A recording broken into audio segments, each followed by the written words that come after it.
Glovers, and welcome back to the channel. Have you ever wondered what it would be like to be trapped in a gilded cage? To have everything you could ever want? Wealth, status, a perfect partner. Yet feel like your true self is suffocating. Today, we're stepping back in time to the dazzling, yet deeply restrictive world of 1870s New York high society, as we explore Edith Wharton's masterpiece, The Age of Innocence. This isn't just a story about lavish balls and fancy dresses. It's a profound look at the battle between personal desire and social duty, between the life we're expected to live and the one we secretly crave. So, pour yourself a cup of tea, get comfortable, and let's dive into one of the most heartbreakingly beautiful novels ever written. Our story revolves around Newland Archer, a young, successful lawyer who seems to have it all figured out. He's a product of his environment, a gentleman who understands and upholds the unspoken rules of his elite circle. He's engaged to the lovely, perfectly proper May. May is the embodiment of innocence, the ideal wife for a man of his standing. Their future seems set, a straight, predictable path, paved with comfort and respectability. To Newland, this is just how life is supposed to be. He accepts his role, his future, and the quiet satisfaction that comes with doing what is expected of him. But the arrival of one person is about to shatter his perfectly constructed world and make him question everything he thought he knew. Enter Countess Ellen Olenska. She's May's cousin, but she is everything May is not.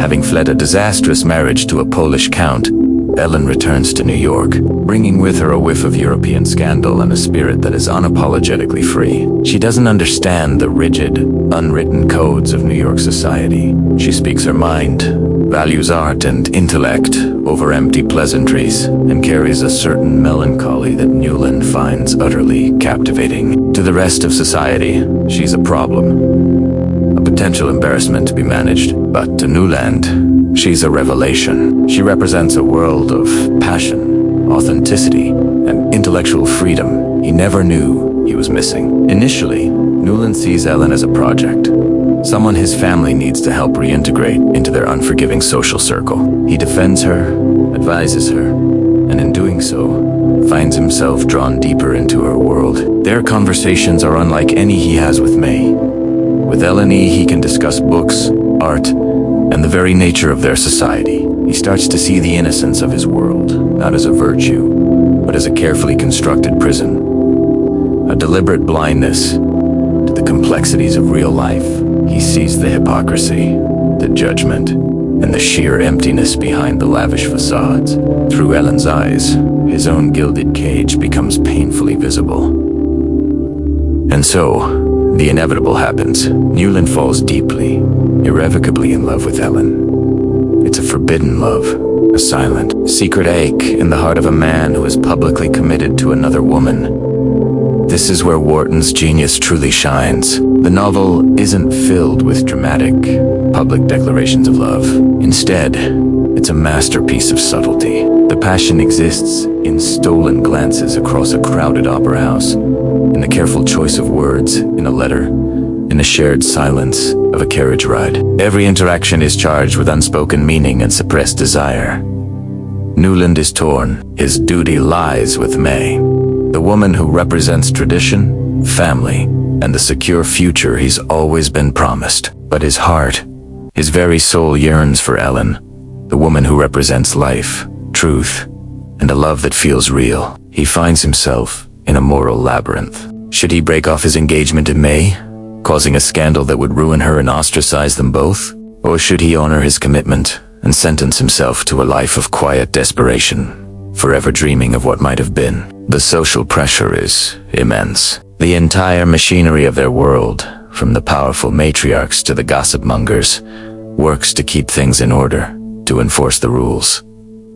Ellen, too, understands the stakes. She cares for Newland, perhaps loves him just as deeply, but she has also seen firsthand the cost of defying social convention. She doesn't want to be the cause of his ruin or May's heartbreak. Their love is a beautiful, impossible dream, trapped by the unyielding reality of their circumstances. In a pivotal moment, Newland decides he must be with Ellen. He rushes to tell her, only to be met with a stunning checkmate. The family, led by the seemingly naive May, has orchestrated a plan. May announces, earlier than expected, that she and Newland are getting married. She does this in Ellen's presence, a move that is both perfectly innocent on the surface and devastatingly strategic underneath. May, who everyone thought was blind to the situation, has played her hand perfectly. She has used the rules of their society to secure her future and, in doing so, has cornered Newland completely. He is trapped. He realizes that the innocence of his fiancée is, in fact, a formidable weapon. She understands the game better than he ever gave her credit for. And so, Newland Archer marries May Newland. He resigns himself to his fate, becoming the modeled husband and citizen his society expects him to be. He and May have children. They live a respectable life, and the years roll by. His passion for Ellen becomes a memory, a ghost that haunts the quiet corners of his mind. He plays his part so well that no one would ever guess the internal turmoil he once faced. He locks away his true feelings, burying them under layers of duty and routine. It's a quiet tragedy, the death of a soul that no one else ever witnesses. He has chosen security over passion, duty over love.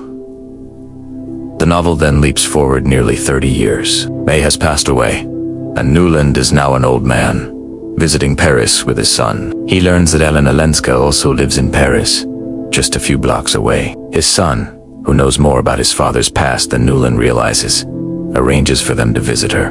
Here we have the final, heart-wrenching climax. Newland stands on the street, looking up at Ellen's apartment window. He has the chance, after all these years, to finally see her again. He can walk up those stairs and reconnect with the great love of his life. The past, for a moment, feels vividly present, but he doesn't go up. He sits on the bench, watches the window for a while, and then walks away. Why?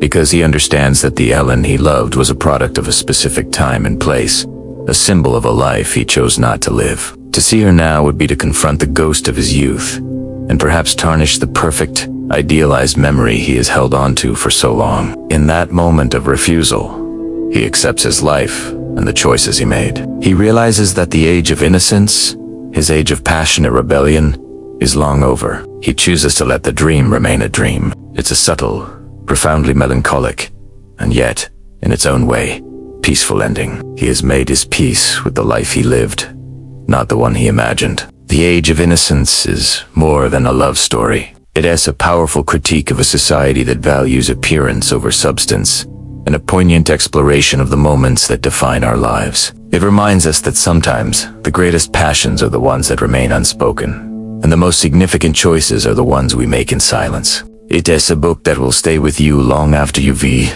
turned the final page. Thank you so much for joining me on this journey into Edith Wharton's New York.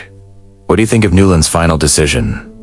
Let me know in the comments below. If you enjoyed this video, please give it a thumbs up and forget to subscribe for more deep dives into classic literature. Until next time, happy reading.